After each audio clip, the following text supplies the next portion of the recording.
Looking attractive in this saree. আপনি শাড়ি ছাড়া আর কোনো কাপড় আনেননি কেন? কারণ শাড়িতে তোমাকে একদম বউ লাগে, খালি আদর করতে মন চায়। হুম, তাই তো সারাদিন বাইরে থাকেন, একটা কলও দেন না সারাদিনে। এই যে এখন আছে, এখন খাতে যত করো দেখি বড় সুন্দর করে। আচ্ছা যান, আমি কিছু বানিয়ে আনছি। ওসব বাদ, আমার জিনিস আমি নিয়ে নেব। রেহেবারের নেশাক্ত গলার স্বর শুনে পুনি আমতা আমতা করে বলল, এটা কিচেন অফিসার। তাতে কি, একজনের কাছে তো আমি বড় শেমলেস। পুনির গা লাল হয়ে উঠল। উত্তাল ঝড়ের পূর্বাভাস পেয়ে নিচে স্বরে বলল, মাছটা পুড়ে যাবে অফিসার, ছাড়ুন। রেহেবার শাড়ির আঁচলটা ফেলে দিতেই পুনি আটকে উঠল। রেহেবার তাকে সামনে ফিরিয়ে নিজের সাথে পুনিকে জড়িয়ে নিয়ে বলল, এদিকে যেমন মন পড়ছে সেটা কি চোখে পড়ছে না ম্যাডামের? শ্বাস আটকে আসার তীব্র যন্ত্রণায় পুনি হঠাৎই ঝটকা মেরে উঠে বসল বিছানায়। বুকটা ধকধক করছে, যেন বয়ে চলেছে এক অদৃশ্য ঝড়। দুহাতে চুল আঁকড়ে ধরে উন্মত্তের মতো নিঃশ্বাস নিতে লাগলো। তবুও যেন ফুসফুস ভরে না, যেন শূন্যতা গ্রাস করে ফেলেছে তাকে। 3 বছর, টানা 3টি দীর্ঘ বছর। অথচ স্মৃতিগুলো এক বিন্দু ফিকে হয়নি, বরং প্রতিটি রাতেই নতুন করে আঁকড়ে ধরে তাকে, দগ্ধ করে, নিঃশেষ করে। রেহেবারের ছোঁয়া, তার দৃষ্টি, ভালোবাসায় মাখানো সে প্রতিটি মুহূর্ত স্বপ্নে আসে। আবার স্বপ্ন ভেঙে গেলে নিষ্ঠুর বাস্তবতার তীক্ষ্ণ শলাকায় বিদ্ধ করে। ঘুম, সে যেন আজকাল কেবলই এক মরিচিকা।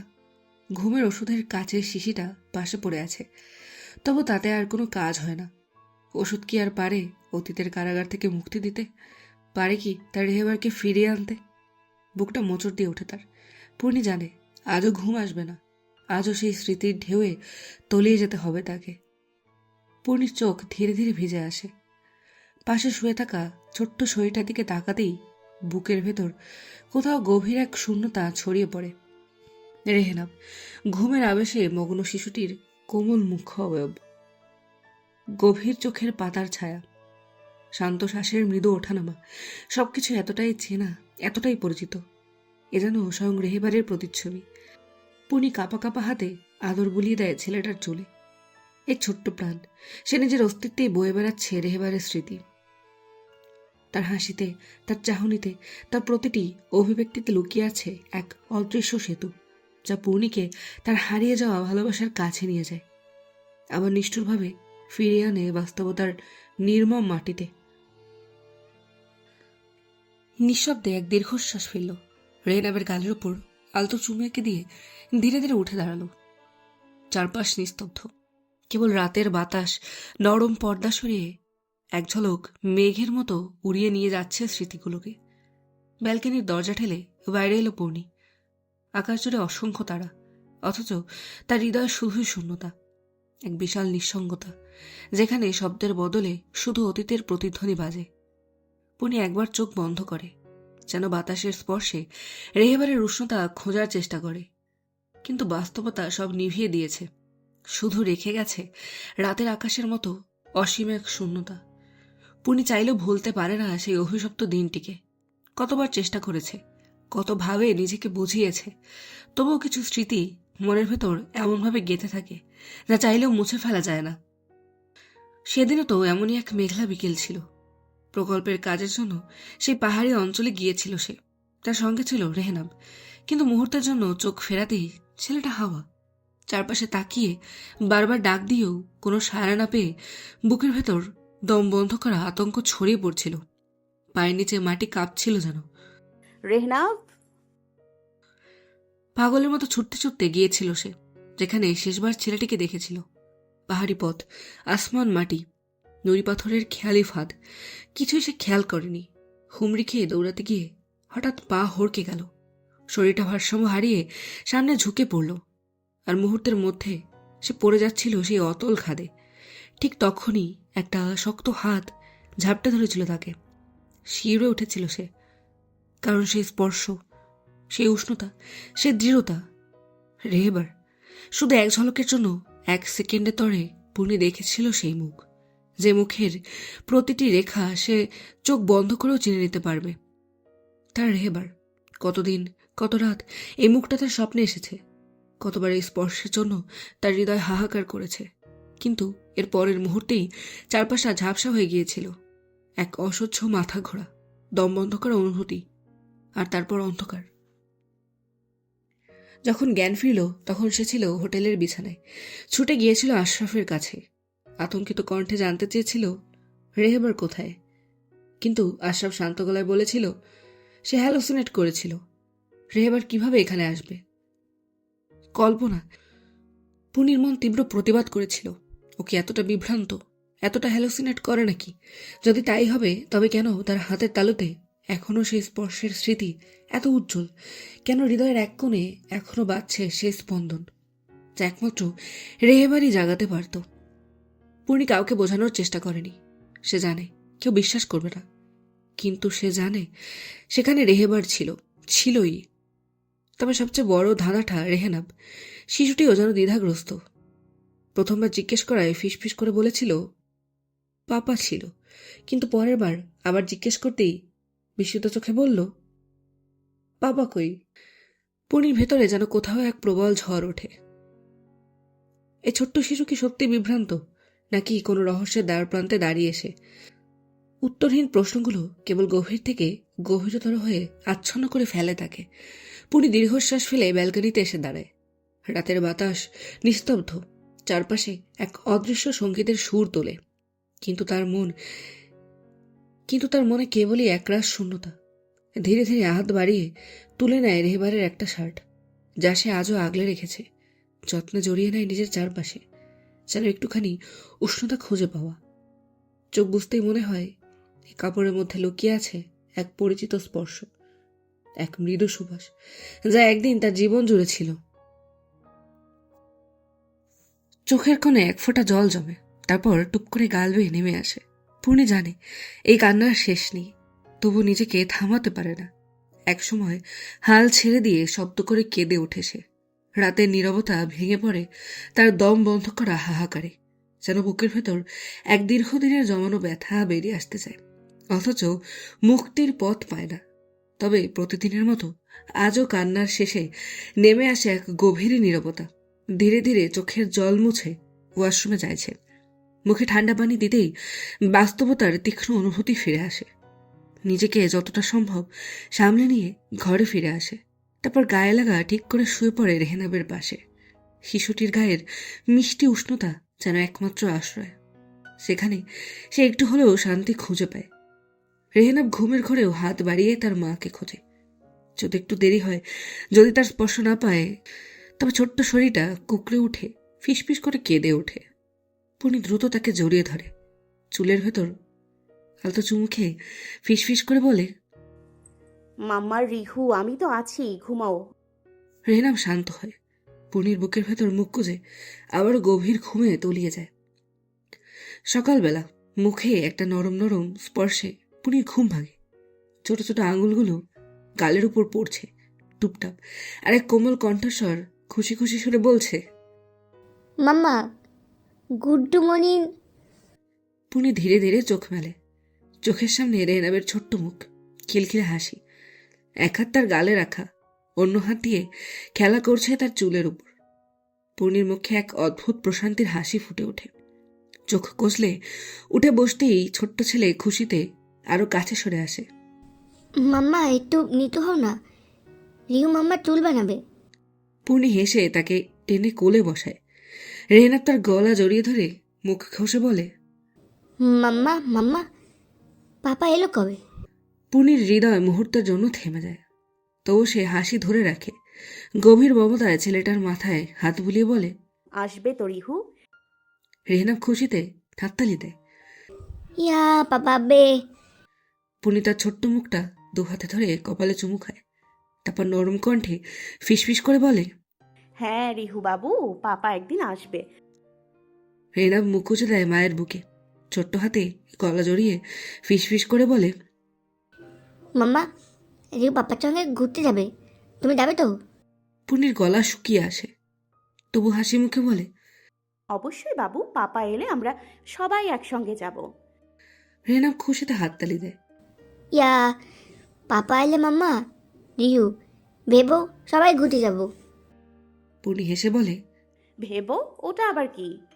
রেহেনাব ভীষণ গম্ভীর মুখে হাত পা ছুড়ে বলে। আরে মাম্মা, ভেবো মানে ভেবো, ওই যে পুপ্পির কাছে আছে না, পুচ্ছুটা নাড়ায়। পুনির মুখের হাসিটা থমকে যায়।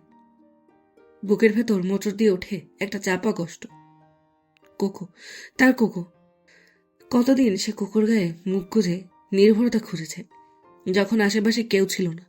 কত কথা বলেছে, কোকো বুঝতে পারতো কিনা জানে না, কিন্তু প্রতিবারই গভীর ভালোবাসা আর নিষ্ঠার সাথে পাশে থেকেছে। আর আজ পুনির বুকের ভেতরটা কেমন ফাঁকা ফাঁকা লাগে।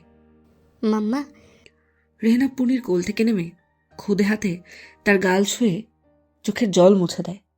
তারপর মুখ ফুলিয়ে রাগী গলায় বলে। তুমি কাঁদলো? পুনি দ্রুত মুখ মুছে নিয়ে হাসার চেষ্টা করে বলে। না তো রিহু।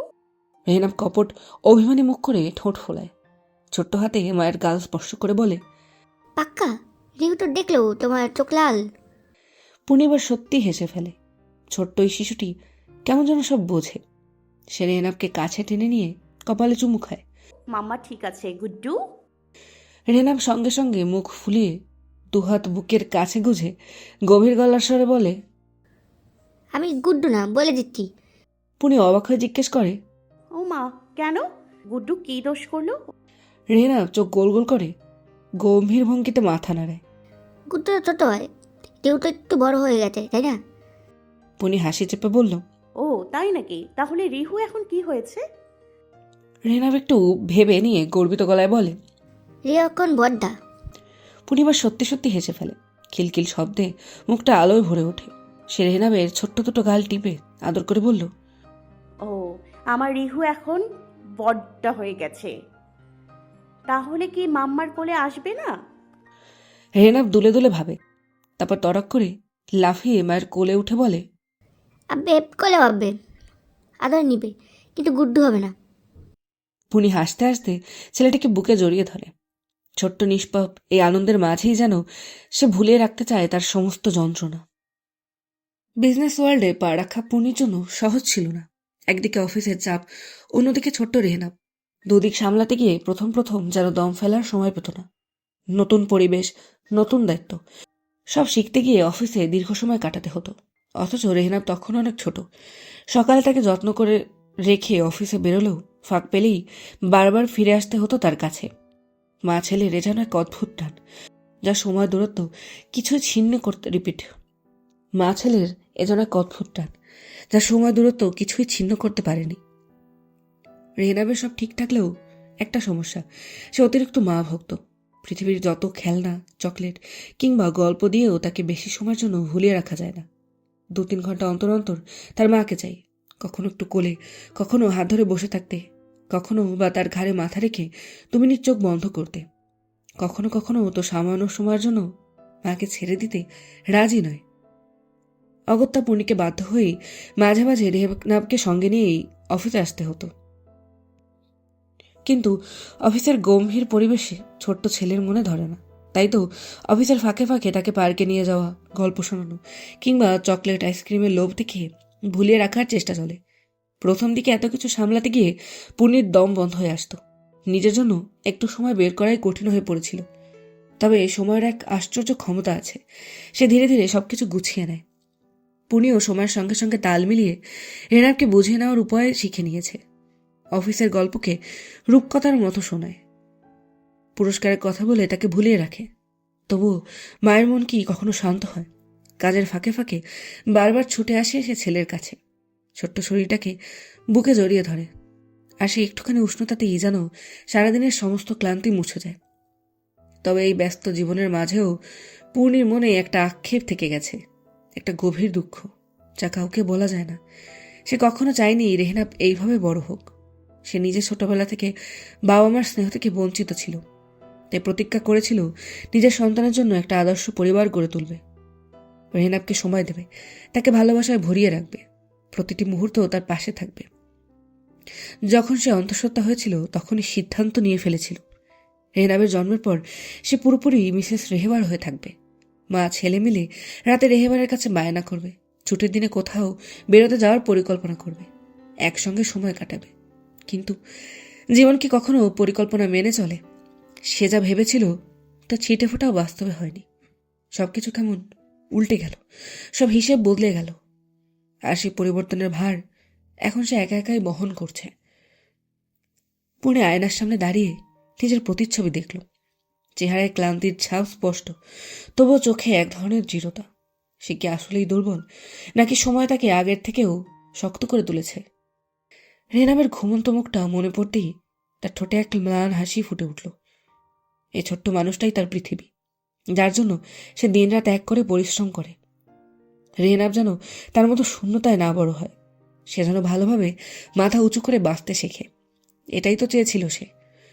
পুনি নিজের চুলগুলো ঠিক করে ব্যাগ নিয়ে সিঁড়ি দিয়ে নামতেই দেখল রেহনাবের পেছন পেছন মায়া বেগম খাবারের বাটি নিয়ে পুরো টেবিলের চক্কর কাটছেন। আর আসমানি ও আকাশ আহমেদ টেবিলে বসে বসে তাদের কাণ্ড দেখছে আর হাসছে। পুনি এবার তাদের কাণ্ড দেখে অবাক হয়ে ডাকল, রিহু। রেহনাব পুনিকে দেখে চমকে গিয়ে তাড়াতাড়ি করে চেয়ারে উঠতে গেল। মূলত মায়ের সামনে সে ভদ্র বাচ্চা, দৌড়ঝাঁপ দুষ্টুমি বেশিরভাগ সে মায়ের চোখের আড়ালেই করে। নয়তো তার মাম্মা তার চেয়ে বেশি যদি তার পাশের বাড়ির শান্ত ছেলেটাকে আদর করে, সেই ভয়ে তার মাম্মার কোলে আর কেউ উঠলে সে কেঁদে বাড়ি মাথায় উঠিয়ে দেয়। এইবারও তো সে তার ভদ্রতার প্রমাণ দিতে গেল, কিন্তু হলো উল্টোটা। চেয়ারে তাড়াহুড়ো করে উঠতে গিয়ে হাত পিছলে মুখ থুবড়ে পড়ল নিচে। উপস্থিত সবাই হকচকিয়ে গেল। পুনির বুকটা কেঁপে উঠল, ব্যাগ ফেলে দৌড়ে গেল সামনে। এক ঝটকায় রেনাবকে কোলে তুলে বুকে জড়িয়ে নিল।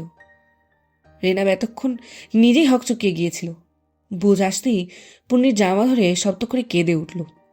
পুনি মুখ তুলে চিন্তিত হয়ে বলল, আসো, বরফ আনো। আসমানে দৌড়ে বরফ আনতেই পুনি তা ধীরে ধীরে দিতে থাকল। মায়া বেগমও এটা ওটা বলে শান্ত করতে লাগলেন। কিছুক্ষণ পর রেহনাবের কান্না থামলেও সে পুনির জামা ছাড়ল না। পুনি দীর্ঘশ্বাস ফেল। এটা তো হওয়ারই ছিল। রেহনাবের ব্যথা লাগলে বা শরীর খারাপ হলে সে পুনিকে মুহূর্তের জন্যও নিজের কাছ থেকে দূরে যেতে দেয় না। অগত্যা পুনি চুপচাপ নিজে খেয়ে রেহনাবকে খাইয়ে দিল। মায়ের সামনে ঘ্যান ঘ্যান তো দূরে থাক, একটা শব্দ উচ্চারণ করল না সে। তারপর মুখ মুছিয়ে রেহনাবের কয়েকটা জিনিসপত্র নিয়ে ব্যাগে ঢুকিয়ে বেরোনোর সময় মায়া বেগম তাড়াহুড়ো করে এসে বললেন, পূর্ণি, রিহুকেও নিয়ে যাবে নাকি?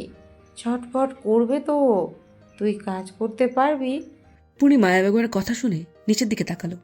রেহনাব পূর্ণির জামা শক্ত করে ধরে আছে। কিছুক্ষণ আগের কান্নাকাটির জন্য চোখ মুখ ফোলা, চোখ গোল গোল করে পূর্ণির দিকে তাকিয়ে আছে পুনির উত্তরের আশায়। পুনি মাথা তুলে ঝাঁকিয়ে বলল, আজ নিয়ে যাই, নইলে সারাদিন কান্নাকাটি করে বাড়ি মাথায় তুলবে। মায়া বেগম আর কিছু বললেন না। রেহনাবের মাথায় হাত বুলিয়ে চুমু দিলেন। রিহু সিটে বসো। রেহনাব মায়ের কথা শুনে কাঁদো কাঁদো ভঙ্গিতে পূর্ণির কোলে আরো ঘেঁষে মুখ তুলে বলল, তুমি লাগ করছো মাম্মা, রিওয়ার দুধ তুমি করবে না। পূর্ণি জানলার দিকে তাকিয়ে বলল। রেহনাব বুঝল মায়ের রাগ এখনো কমেনি। তার খুব কষ্ট হলো। বা রাগ করে থাকলে তার কিচ্ছু ভাল লাগে না। চকলেট আইসক্রিম দিলেও তার মন ভালো হয় না। তার মামা কেন তার সাথে রাগ করবে? রিও না তার সোনা বাচ্চা, সে শুধু রিওকে আদর করবে। রেহনাব এবার পুনিকে ভর দিয়ে গাড়ির সিটে উঠে দাঁড়িয়ে নিজের ছোট্ট এক হাত পুনির কাঁধে রেখে আর এক হাত দিয়ে পুনির মুখ নিজের দিকে ঘুরিয়ে আগের মতো ধারালো গলায় বলল, আমায় আদর করো মাম্মা। পুনি গভীর মুখে বলল, আমি এমন বাচ্চাদের আদর করি না যারা কথা শোনে না। রেহনাব সঙ্গে সঙ্গে দুহাত দিয়ে পুনির মুখ জড়িয়ে ধরে কেঁদে ফেলল। আমি অন দিয়ে সব তুলবো মাম্মা, প্রমিজ। পুনি কিছু না বলে চুপ করে রইল। রেহনাব একটু দূরে সরে গিয়ে থেমে থেমে বলল, তুমি আমায় ভালোবাসো না, আমি বাবার কাছে চলে যাবো। পুনির বুক ধক করে উঠল সঙ্গে সঙ্গে। মুহূর্তের মধ্যে তার শক্ত ভাবটাও ভেঙে গেল। কোনো কিছু না ভেবেই সে রেহনাবকে টেনে দুহাতে জড়িয়ে বুকে চেপে ধরে চোখ বুঝল। কপালে গভীর চুমু খেয়ে ফিসফিস করে বলল, এরকম কথা আর দ্বিতীয়বার মুখে আনবে না, নইলে মাম্মা আর কখনো আদর করবে না। রেহনাবের ছোট্ট মাথায় এত কথা ঢুকলো না। তাকে মাম্মা আবার আদর করছে দেখে হেসে আরও পুনির বুকের সাথে লেপটে বসে রইল। পুনি ফাইলে সাইন করে মাথা তুলে তাকাতেই দেখল সামনে রেহনাব আর ঐশী ফোনে কিছু একটা দেখছে। রেহনাব তাকে এটা ওটা জিজ্ঞেস করছে আর ঐশী হাত নেড়ে নেড়ে তাকে বুঝিয়ে দিচ্ছে। পুনি মুচকি হাসল। হাতের ঘড়িতে দেখল 5টা বেজে 10 মিনিট। পুনি উঠে দাঁড়ালো। ঐশীকে বাকি কাজ বুঝিয়ে রেহনাবকে নিয়ে বেরিয়ে এলো অফিসের বাইরে। মামা পাক্কে মামা। রেহনাবের কথা শুনে পুনি রেহনাবের দিকে তাকাতেই রেহনাব ছোট ছোট দাঁত বের করে হাসল। পুনি চোখ ছোট ছোট করে তাকিয়ে বলল, খুব দুষ্টু হয়ে যাচ্ছ তুমি। রেহনাবের তাতে কোনো হেলদোল দেখা গেল না, উল্টো মুখ চাপা দিয়ে খিক খিক করে হেসে উঠল। পুনিও মুচকি এসে পার্কের দিকে পা বাড়ালো। পার্কে পা রাখতেই রেহনাব উচ্ছ্বাসে দৌড়ে গেল অন্য বাচ্চাদের দিকে, যেন বহুদিন পর তার প্রিয় সঙ্গীদের খুঁজে পেয়েছে। পুনি ধীর পায়ে এগিয়ে গিয়ে কাছের এক বেঞ্চে বসল। ব্যাগ থেকে টিস্যু বের করে ঘাম মুছতে গিয়ে টের পেল আজ যেন একটু বেশি গরম লাগছে। অন্য পাশে অন্যদের দেখে তো মনে হলো না কেউ তার মতো অস্বস্তি বোধ করছে। তবে কেনই বা তার এমন লাগছে? তারই এমন লাগছে? বুকের ভেতরটা কেমন ধকধক করছে, অজানা এক অস্থিরতা গ্রাস করছে তাকে। শরীরটা ভারী লাগছে, যেন এক অদৃশ্য বোঝা চেপে বসেছে বুকে। ব্যাগ হাতড়ে পানির বোতল বের করতেই মুখ শুকিয়ে গেল। বোতল একদম খালি। এক দীর্ঘশ্বাস ছেড়ে আশেপাশে তাকাতেই রোডের ওপারে ছোট্ট একটা দোকান চোখে পড়ল। এক মুহূর্তে ইতস্তত করে পুনি রাস্তা থেকে এগিয়ে গেল। পা রাস্তার উপর রাখার মুহূর্তেই সামনে থেকে ছুটে আসা গাড়ির তীব্র হর্ন কানে বাজলো বিকট শব্দে। মুহূর্তেই চারপাশের সবকিছু দুলে উঠল। মাথাটা চক্কর দিয়ে গেল। বৃষ্টি ঝাপসা হয়ে এলো। পা টলে উঠল। মনে হলো এই বুঝি মাটিতে লুটিয়ে পড়বে। কিন্তু ঠিক তখনই এক চিরচেরা ঘ্রাণ ভেসে এলো বাতাসে, ঠিক তার নাকের সামনে। সেই পুরুষালী সৌরভ, যেটা একসময় তার সমস্ত অস্তিত্বে জড়িয়ে থাকত, তার নিঃশ্বাসে মিশে ছিল। মুহূর্তের ভেতরই শক্তপোক্ত একজোড়া বাহু তাকে আঁকড়ে ধরল, যেন পৃথিবীর সমস্ত ঝড়ঝাপটা থেকে তাকে আগলে রাখার শপথ নিয়েছে। যেন কোনো মূল্যবান সম্পদ পড়ে যাওয়ার আগেই দৃঢ় হাতে ধরে রাখা হলো। পুনি কিছুই দেখল না, কিন্তু চোখ বোঝার আগ পর্যন্ত সে শুধু অনুভব করল যেন সময় থমকে গেছে। চারপাশের শব্দগুলো দূরে কোথাও মিলিয়ে গেছে। শক্তপোক্ত সে বাহুর উষ্ণ স্পর্শে তার অস্তিত্ব কেঁপে উঠল, যেন এক অদৃশ্য দেয়াল তাকে সব বিপদের সামনে থেকে ঢেকে রেখেছে। মামা ওটো মামা। রেহনাবের ডাকে পূর্ণি পিটপিট করে চোখ মেলল। ধপ করে উঠে বসতেই চারিদিক চোখ ঘুরিয়ে কাউকে খোঁজার চেষ্টা করল। তাকে না পেয়ে ব্যর্থ হলো হৃদয়। চারপাশে জড়ো হওয়া মানুষ একটু একটু করে কমে গেল একদম। রেহনাবের ফোপানোর আওয়াজ শুনে পূর্ণির ধ্যান ভাঙল। পাশে তাকাতেই দেখল রেহনাবের চোখ মুখ লাল। এখনই যেন একচোট কান্না থামিয়েছে, আবারও একচোট শুরু করবে। পুনি হাত বাড়িয়ে কাছে টেনে নিল তাকে। রেহনাব আহ্লাদ পেয়ে পুনির গলা জড়িয়ে ফুপিয়ে উঠল। পুনি পিঠে হাত বুলিয়ে সান্ত্বনা দিতে দিতে বলল, মাম্মা ঠিক আছে রিহু, আর কাঁদে না। তুমি না মাম্মার সোনা ছেলে। বেশ খানিকক্ষণ আদর করার পর গিয়ে রেহনাবের কান্না থামল। তোমার কি হয়েছিল? রিউ কতবার ডাকলো মাম্মা রে। পুনি আলতো হাতে তার মাথায় হাত বুলিয়ে দিল। আদরে গলায় বলল, মাম্মা একটু ঘুমিয়ে পড়েছিল, এই রিহু ডাকলো, তাই মাম্মা উঠে পড়ল। সত্যি? সত্যি। সুরে টেনে বলে পুনি নিজেই হেসে ফেলল। রেহনাব আবার জড়িয়ে ধরল পুনিকে।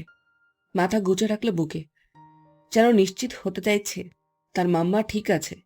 রিহু মাম্মাকে একটা না, দুটো না, তিনটে কি দেবে? রেহনাবের কথা শুনে পূর্ণি হেসে বলল, সব কটাই দাও, আমার একমাত্র রাজপুত্র বলে কথা। রেহনাব তাড়াতাড়ি চোখ মুছে পূর্ণির মুখ ধরে টপাটপ চুমু দিয়ে দিল 3-4টে। পূর্ণিও হেসে রেহনাবকে চেপে ধরে আদর করে চুমু খেলো। আজকের মতো খেলা শেষ, পাখিরাও ঘরে ফিরছে দেখো।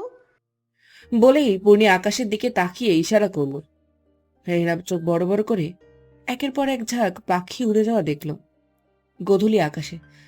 তার মুখে হাসি ফুটল এবার। আমরাও বাড়ি ফিরি তাহলে। পূর্ণির কথায় রেহনাব হেসে মাথা নাড়ালো। পূর্ণি বেঞ্চ থেকে উঠে দাঁড়িয়ে রেহনাবের হাত ধরল। রেহনাব রাজ্যের গল্প জুড়ল।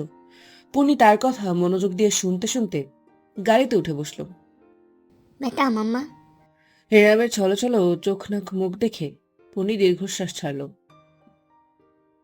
সে ঠিক জানত সকালে পড়ে যাওয়া ব্যথা রাতে উঠবে, তাই তো বুদ্ধি করে বাড়ি ফেরার সময় কয়েকটা ওষুধ নিয়ে এসেছিল। কিন্তু রেহনাব তো তাকে হাতই লাগাতে দিচ্ছে না। সে ওষুধ লাগাবে কি করে? রিহু, মাম্মাকে ওষুধ লাগাতে না দিলে ব্যথা ঠিক হবে কি করে সোনা? না না মাম্মা, অনেক বেটা গলে। পূর্ণি দীর্ঘশ্বাস ছাড়ল। ব্যাগ থেকে চকলেট বের করতেই রেহনাব নিজের ছোট্ট 2 হাত বাড়ালো। পূর্ণি নাকচ করে বলল, আগে আমার কাজ আমায় করতে দাও। আচ্ছা। বলেই রেহেনা ছোট্ট ছোট্ট দাঁত বের করে হাত বাড়িয়ে চকলেট নিয়ে খেতে শুরু করলো। এবার পূর্ণি যেই ধরতে গেল, সে উঠে দৌড়ে বিছানার আর এক কোণে গিয়ে খিলখিল করে হেসে ফেলল। এপিল পুল মাম্মা।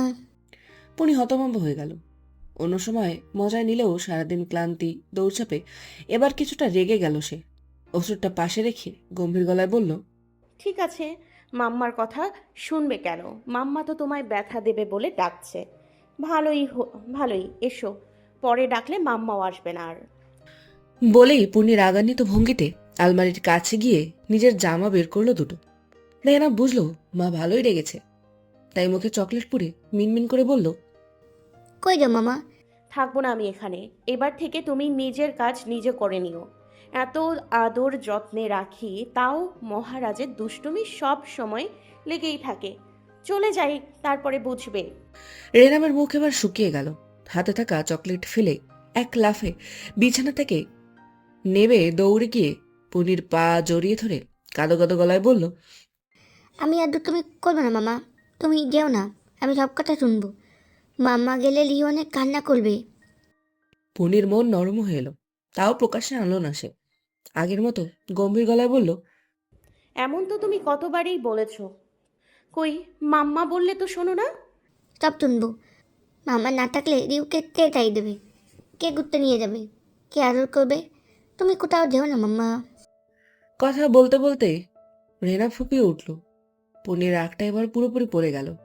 ছেলেটার চোখে জল তার একদম সহ্য হয় না। সে ছাড়া আর কে বা আছে তার? পূর্ণি নিজেও যেমন রেহেনাবকে ছাড়া বেশিক্ষণ থাকতে পারে না, রেহেনাব ঠিক তেমন, সেও পূর্ণিকে বেশিক্ষণ না দেখে থাকতে পারে না। পূর্ণি এতে মনে মনে যদিও ভীষণ খুশি। পূর্ণি এবার রেহেনাবের সামনে হাঁটু মুড়ে বসে রেহেনাবের চোখের জল মুছিয়ে বলল, আচ্ছা, আর কান্না করা লাগবে না। ঔষধ লাগিয়ে নিলে একটা কিসি আর একটা চকলেট পাবে। ডান।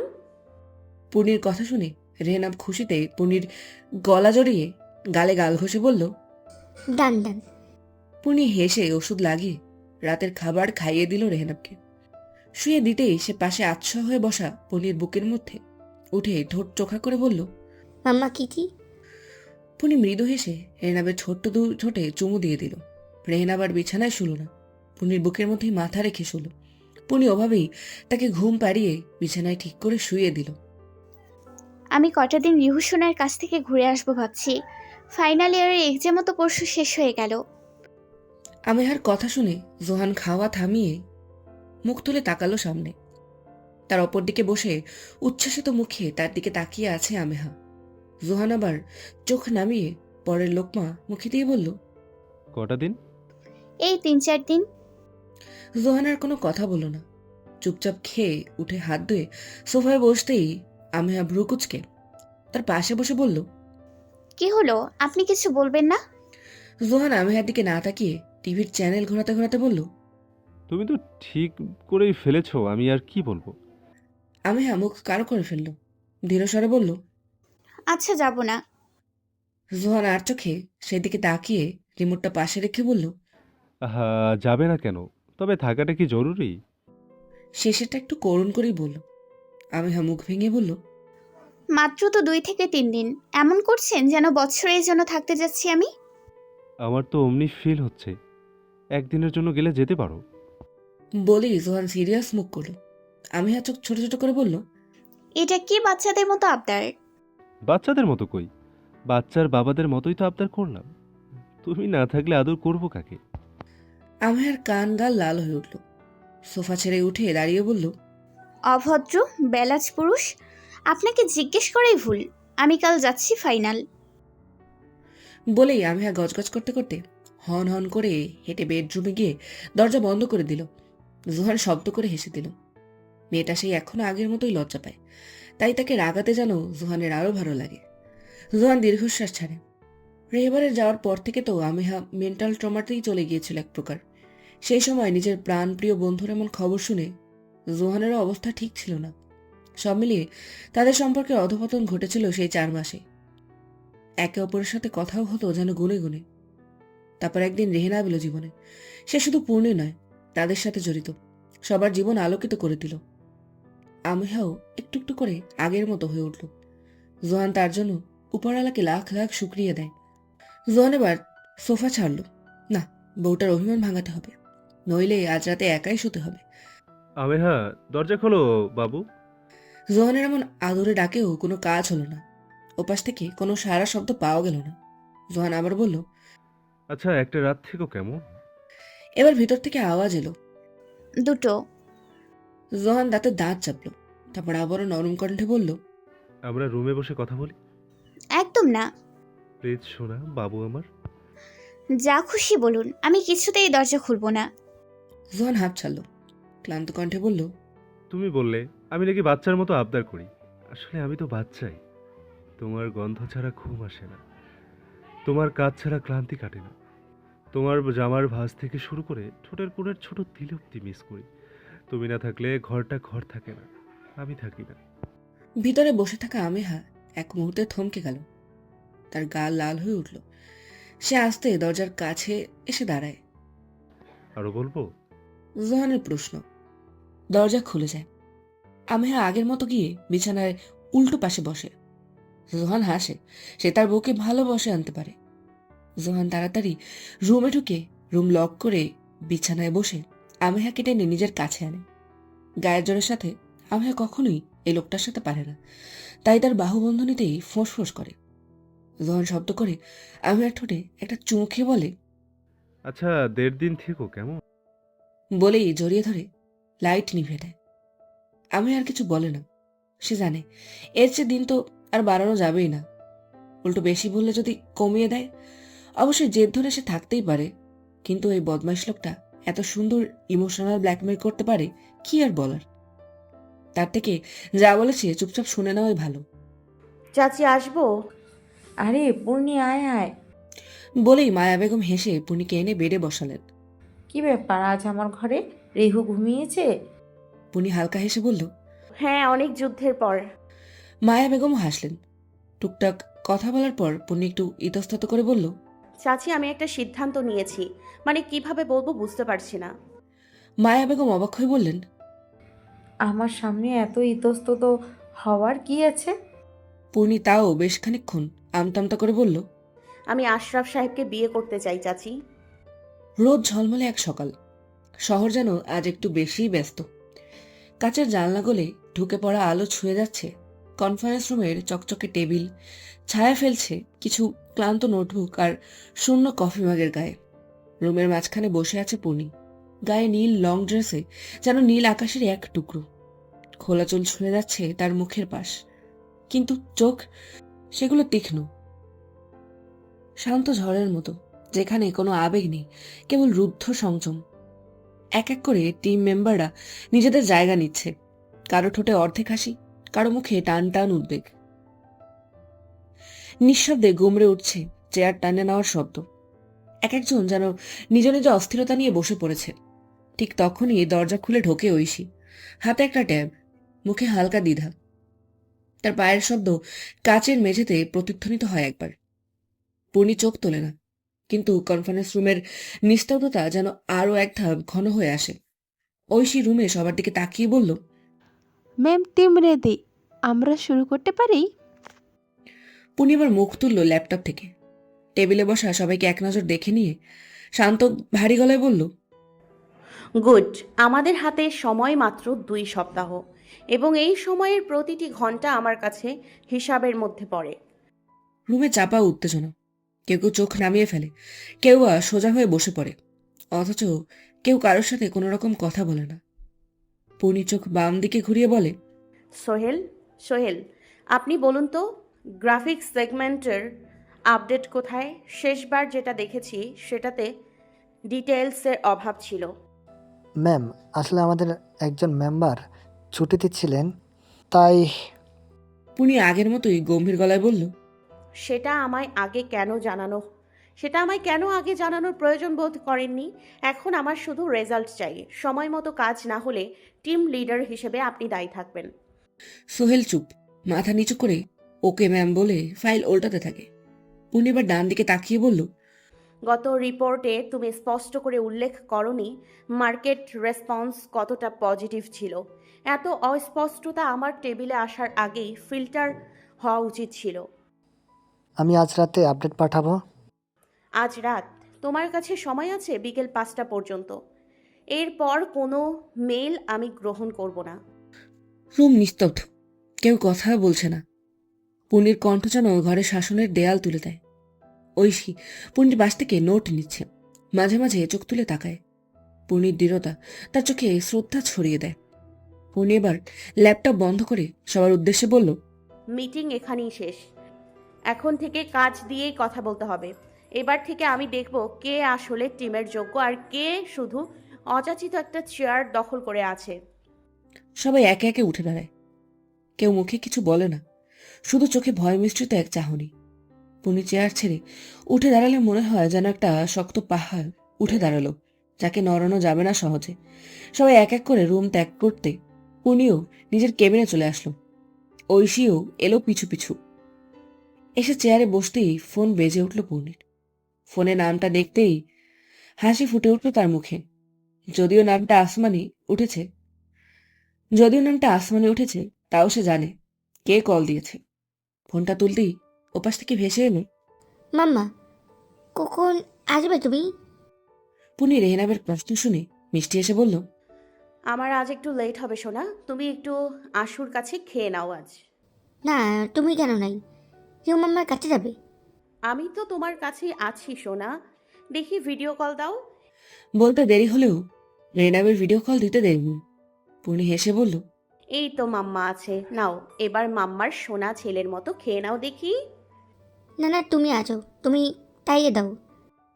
পুনি ঠোঁট কামড়ে ধরল। গত এক সপ্তাহ ভালো চাপ পড়েছে তার উপর।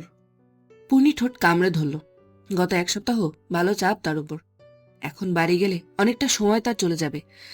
এমনিও বাড়ি ফেরার পর সে কাজে হাত দেয় না, সবটা সময় রেহনাবকে দেয়। এমন করলে তো সবাই আরো আশকারা পেয়ে যাবে কাজে ফাঁকি দেওয়ায়। পুনি কিছুক্ষণ ভেবে বলল, রিহু জানো তো, ফুপি আজ বিকেলে আসবে বলছিল। আমি বললাম এখন এসো না, রিহু এখন কথা শোনে না কারোর। বলেই পুনি ঠোঁট উল্টালো। রেহনা ফোনটা মুখের সামনে নিয়ে তাড়াতাড়ি করে বলল, না না, আমি শুনবো, আতুর কাছ থেকে নিব। তুমি পুপ্পিকে আসতে বলো প্লিজ। আচ্ছা আগে খাবার ফিনিশ করো, তারপর বলবো।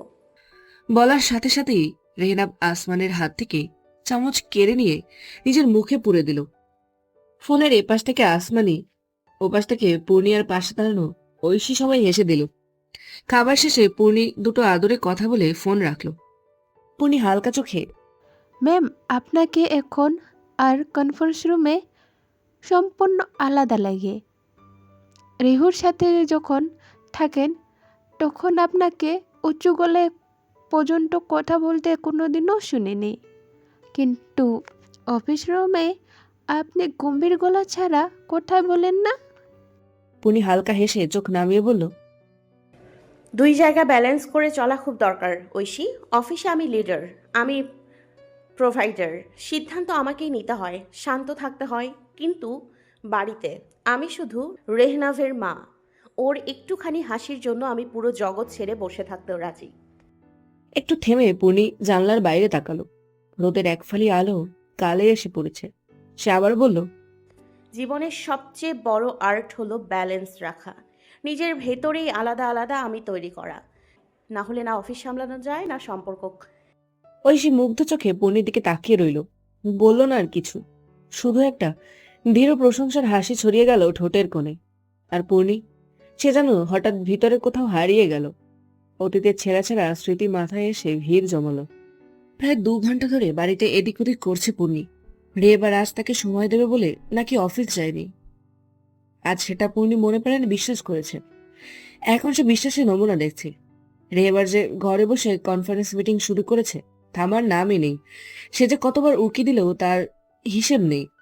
এইবার বিরক্ত হয়ে রেহবারের থেকে কিছুটা দূরে বেডে এসে বসলো সে, যাতে একটু হলেও তাকে দেখে সামনে বসা হৃদয়হীন ব্যক্তির মায়া হয়। তাও পাষাণ লোকটার মন গড়ল বলে মনে হলো না। এবার পূর্ণি কিছু বলতে উদ্যত হতেই রেহবার ভারী কণ্ঠে সিনিয়র জুনিয়রদের বলে উঠল, You had one job, just one, and you messed it up. Now fix it in 48 hours. No excuses, no mercy. এই ধমকে ল্যাপটপের ওই প্রান্তে সবাই অভ্যস্ত হলেও পূর্ণি ভয়ে চুপসে গেল। সে রেহেবারের এই রূপের সাথে খুব একটা পরিচিত নয়। এমনকি তাকে ধমকাধমকি করলেও সে এতটা কঠিনভাবে করে না। ভয়ে পূর্ণি আর কথা বলার সাহস দেখালো না। চুপচাপ মুখ নিচু করে বসে রইল। রেহেবার আরো কিছুক্ষণ কথা বলল সেভাবেই। This is not an order, it's a final warning. Meeting dismissed. রেহেবার ল্যাপটপটা ধীরে বন্ধ করল, ইয়ারবাডটা খুলে টেবিলে রাখলো। তারপর পূর্ণির দিকে তাকিয়ে হালকা ভ্রু নাচিয়ে মোলায়েম গলায় বলল, কি ব্যাপার ম্যাডাম, আজ তো চুপচাপ কেন? পূর্ণির চোখে এখনো বিস্ময়ের ছাপ। এই মানুষটাই তো কিছুক্ষণ আগে কনফারেন্স কলে গম্ভীর গলায় এমন হুকুমের স্বরে কথা বলেছিল। এখন সেই কণ্ঠে এতটা কোমলতা। সে একটু ভীত গলায় জিজ্ঞেস করলো, আমি যদি ভুল করি আপনি কি তখনও এভাবে ধমকাবেন আমাকে? রেহেবার হেসে ওঠে। হঠাৎ করেই পূর্ণির হাত ধরে এক টানে তাকে নিজের কোলে বসিয়ে দেয়।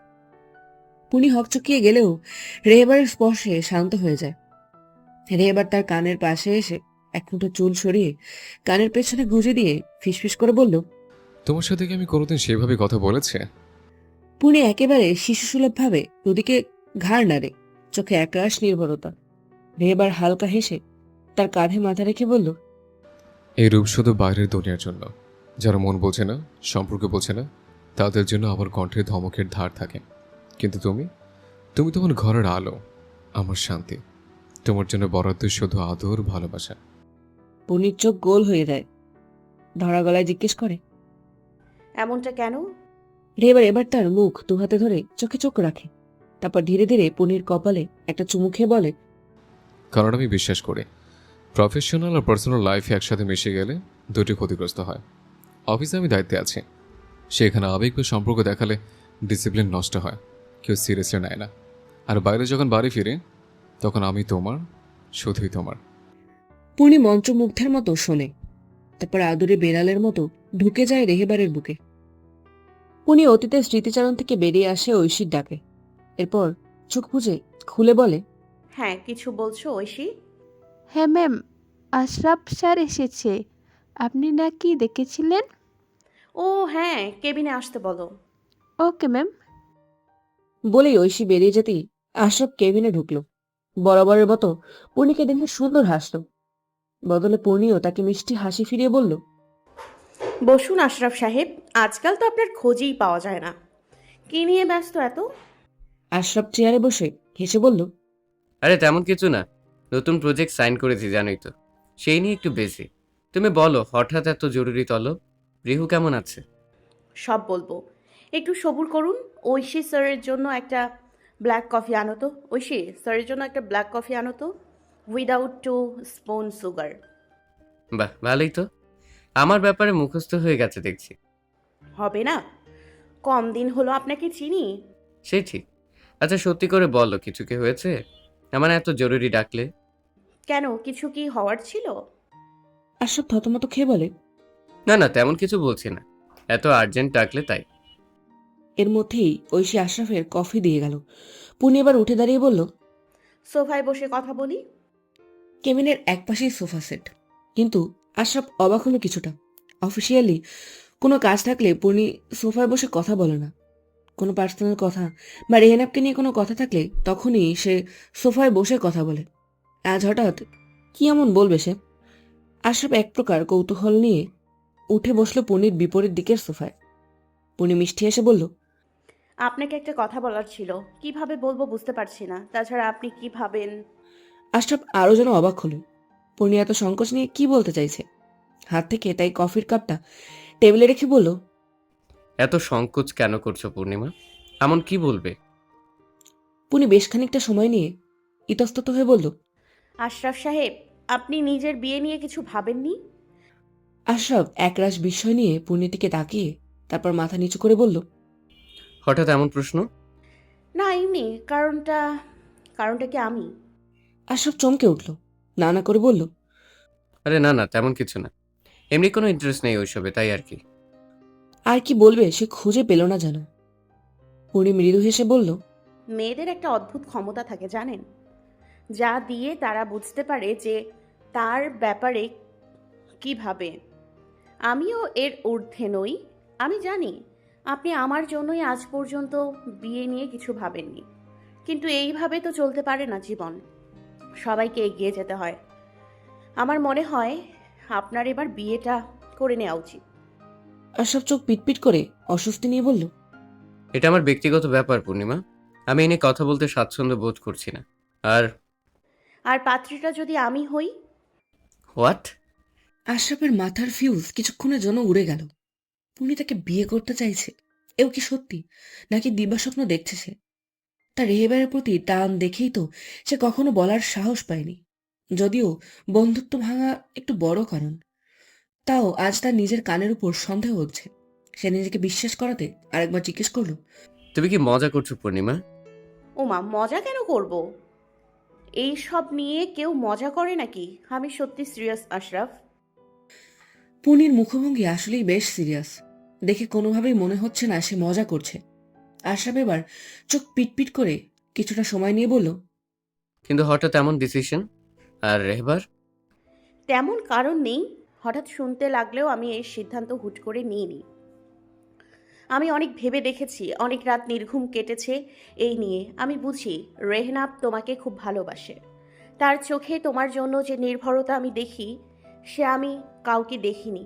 আর রেহনাব, পুনি লম্বা শ্বাস নিয়ে আবারও বলল, ওর জায়গা আসলেই আমি কাউকে দিতে পারবো না। ও আমার জীবনের একটা অধ্যায়, সেটা ভুলে যাওয়া আমার পক্ষে সম্ভব না।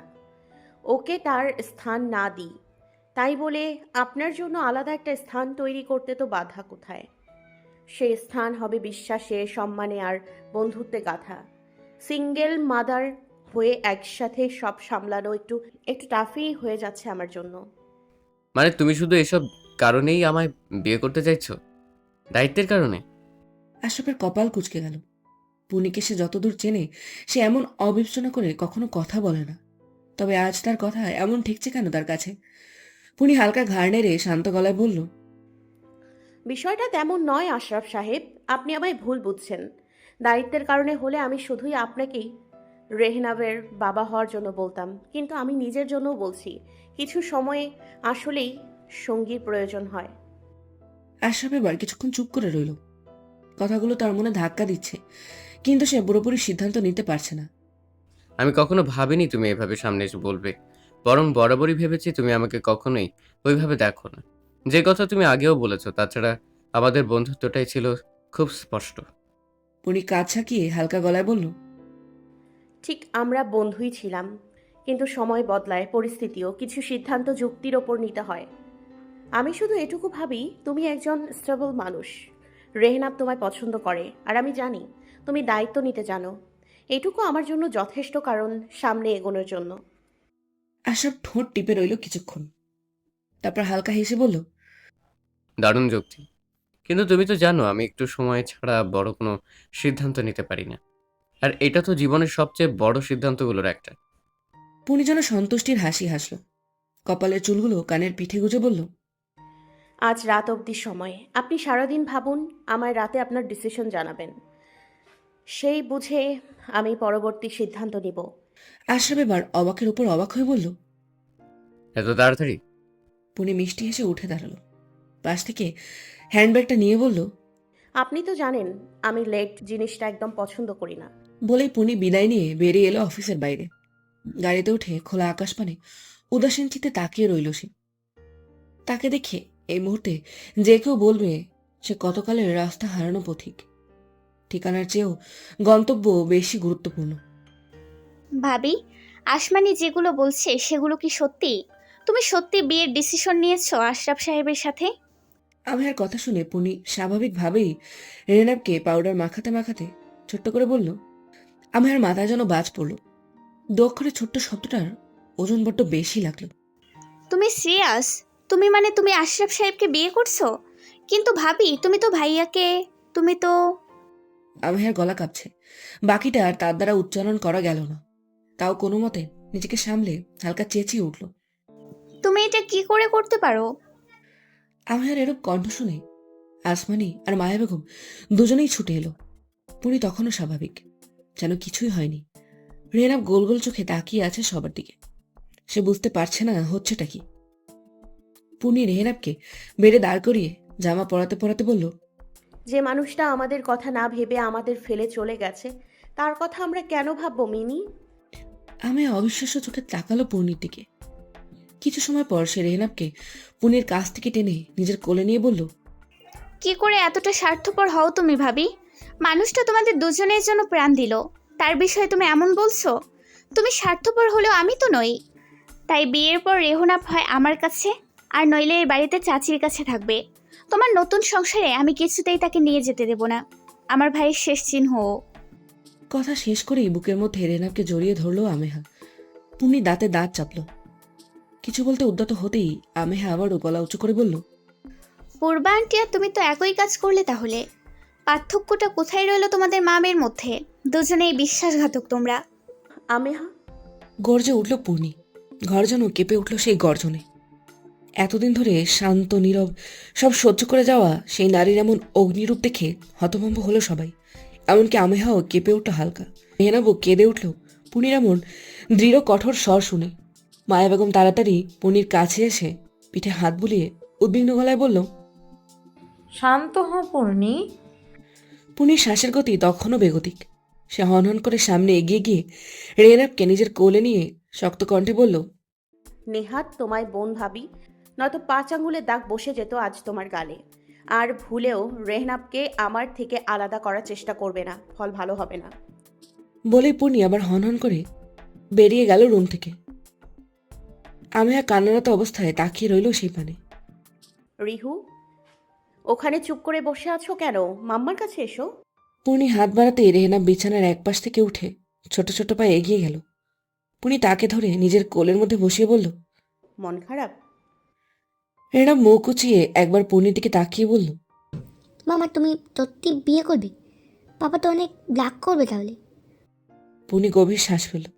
রেহনাবকে জড়িয়ে নিয়ে বলল, তুমি তো পাপাকে কখনো দেখোনি রেহনাব, বুঝলে কি করে পাপা রাগ করবে? আর তোমার আশরাফ আঙ্কেলকে পছন্দ নয়? রেহনাব কিছুটা ভাবল, তারপর বলল, পছন্দ করি, উনি আমার সাথে অনেক খেলে, কাজে চলায়, মজার গপ্প বলে। কিন্তু পাপা তো বেস্ট। পাপাকে রিহু সবচেয়ে বেশি পছন্দ করে, কারণ পাপা তো আমার ছিল। পূর্ণির বুকটা কেঁপে উঠল। সে সত্যি অবাক হলো রেহেবারের প্রতি এত টান দেখে। অথচ সে কোনোদিন রেহেবারকে দেখেইনি।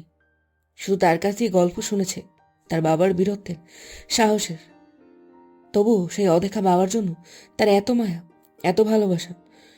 পূর্ণি রেহনাবের মাথাটা নিজের বুকের মধ্যে চেপে বলল, তোমার পাপা একটাই, কাউকে তোমায় পাপা বলে ডাকতে হবে না। খুশি? রেহনাব সত্যি খুব খুশি হলো মনে হলো। সে ঘুরে পূর্ণির গলা শক্ত করে জড়িয়ে ধরে কাঁধে মাথা রাখল। পূর্ণি হেসে তাকে শুইয়ে ঘুম পাড়িয়ে দিল। রেহনাব ঘুমোতেই পূর্ণি উঠে তার ডায়েরিটা খুলল। প্রথম পৃষ্ঠাতেই তার আর রেহেবারের একটা হাস্যজল ছবি। ছবিটা যখন তোলা হয়, রেহনাব তার পেটে 3 মাসের। রেহেবারকে এক প্রকার জোর করিয়েই তুলিয়েছে ফটোটা। পূর্ণি মৃদু হেসে সে ছবিটার উপর হাত বুলিয়ে বলল, আপনি থাকলে হয়তো সবচেয়ে বেশি খুশি হতেন আজ রিহুর কথা শুনে। আমি পেরেছি তার চোখে আপনাকে নিজের আইডল করতে। আপনি না থাকলেও সে আপনাকে ঠিক কতটা ভালোবাসে তা আমি ভাষায় প্রকাশ করতে পারবো না। ফোনের রিং বেজে উঠতেই পূর্ণি নিজের খেয়াল থেকে বেরিয়ে এলো। ডায়েরিটা ধরলে তার আর দিন দুনিয়ার খেয়াল থাকে না। ডায়েরিটা রেখেই ফোন হাতে নিতে আশরাফ সাহেব নামটা দেখে ভ্রু কুঁচকে গেল তার। তারপর সকালের কথা মনে পড়তে ধীরে ধীরে স্বাভাবিক হলো সে। ফোন রিসিভ করেই কানে ধরতে ওপাশ থেকে আশরাফ বলল, আমি বিয়েতে রাজি পূর্ণিমা। পূর্ণির মুখে হাসি ফুটল হালকা। ওভাবেই সে বলল, তাহলে আগামীকাল বর বেশে চলে আসুন আহমেদ ভিলায়। আশরাফ এবার থতমত খেয়ে বলল, কালি? পূর্ণি আগের ভঙ্গিতেই বলল, হ্যাঁ, কারণ বিয়ে নিয়ে আমার ফ্যামিলিতে বেশ ঝামেলা চলছে, তাই আমি কোনো মতেই দেরি করতে চাইছি না। আশা করি আমার সিচুয়েশনটা বুঝবেন। আশরাফ কিছুটা সময় নিল, ধাতস্থ হয়ে বলল, আচ্ছা, তবে কালি আমার অপেক্ষা করো। পূর্ণি মুচকি হেসে বলল, অবশ্যই।